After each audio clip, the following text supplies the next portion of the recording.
लोकसभा के अंदर राष्ट्रपति के भाषण पर चर्चा के दौरान आज जो नज़ारा देखने को मिला, उस नज़ारे की आज हम चर्चा कर रहे हैं कि आखिर किस तरीके से सदन के अंदर जमकर हंगामा हुआ और किस तरीके की तस्वीरें यहां पर देखने को मिली। उन तस्वीरों को भी हम आपको दिखाएंगे, लेकिन आपको बता दें कि राष्ट्रपति के अभिभाषण पर चर्चा होनी थी और लगातार जिस तरीके से तमाम सांसद अपनी बातों को वहां पर रख रहे थे, इस दौरान वहां पर किस तरीके से जमकर हंगामा हुआ। और प्रधानमंत्री को भी आपको बता दें कि लोकसभा में संबोधित करना था, लेकिन वो भी संबोधित नहीं कर पाए। भाजपा सांसद निशिकांत दुबे द्वारा पूर्व प्रधानमंत्रियों पर की गई आपत्तिजनक टिप्पणियों से विपक्ष जो है वो पूरी तरह से भड़क गया और कुछ सांसद उनकी ओर बढ़ने लगे। वो तस्वीरें हमने देखी किस तरीके से निशिकांत दुबे की तरफ वहाँ पर तमाम जो सांसद हैं वो वहाँ पर आगे आने लगे और हंगामा शुरू हो गया।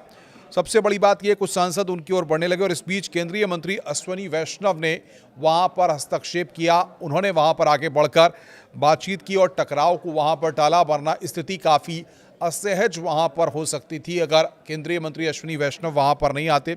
विपक्ष ने सरकार पर पक्षपात का आरोप लगाया और साथ ही साथ ये भी कहा कि जिसके बाद स्पीकर ने पूरे मामले में जाँच का आश्वासन दिया। उन्होंने कहा कि जिस तरीके से पूर्व प्रधानमंत्रियों को लेकर के टिप्पणी की गई है उसे किसी भी तरह से जायज़ नहीं ठहराया जा सकता। विपक्ष ने सरकार पर पक्षपात का आरोप लगाया और भारतीय जनता पार्टी के सांसद निशिकांत दुबे के पूर्व पीएम जवाहरलाल नेहरू पर एक बयान ने ऐसी चिंगारी सुलगा दी जिसके बाद सांसद पूरी तरह से आग बबूला हो गए। आपको बताएं कि विपक्षी सांसद गुस्से में आ गए और उनकी ओर आगे बढ़ने के लिए आ गए, लेकिन बीच में केंद्रीय मंत्री अश्विनी वैष्णव ने किसी तरह से इस पूरे टकराव को टाला। गलियारे में तनाव पूरी तरह से बढ़ने लगा, शोर शराबा वहां पर होने लगा।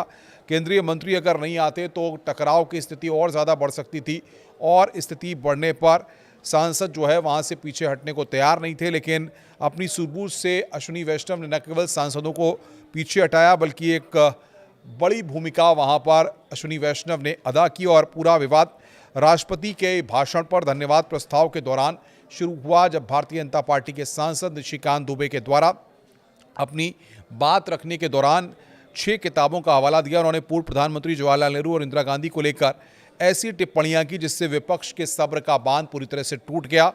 पीठासीन अधिकारी कृष्ण प्रसाद तिनाथी ने उन्हें टोकने की कोशिश की, लेकिन दुबे का आक्रामक अंदाज फिर भी लगातार जारी रहा। वो नहीं रुके। इसके बाद जो हुआ उसने सदन की कार्यवाही को कलंकित कर दिया और उसके बाद सदन की कार्यवाही को स्थगित करना पड़ा। विपक्ष ने सरकार की पक्षपाती नीति का इसे प्रमाण बताया है और साथ ही साथ वायनाड सांसद प्रियंका गांधी ने भी सीधा हमला बोलते हुए सरकार विपक्ष की आवाज़ को दबाना चाहती है, ये भी आरोप लगाया। उसके बाद कहा, उनका आरोप था कि जब राहुल गांधी या विपक्ष का कोई सदस्य तथ्य रखता है तो उसे निलंबित कर दिया जाता है, उसको अपनी बात रखने का समय नहीं दिया जाता।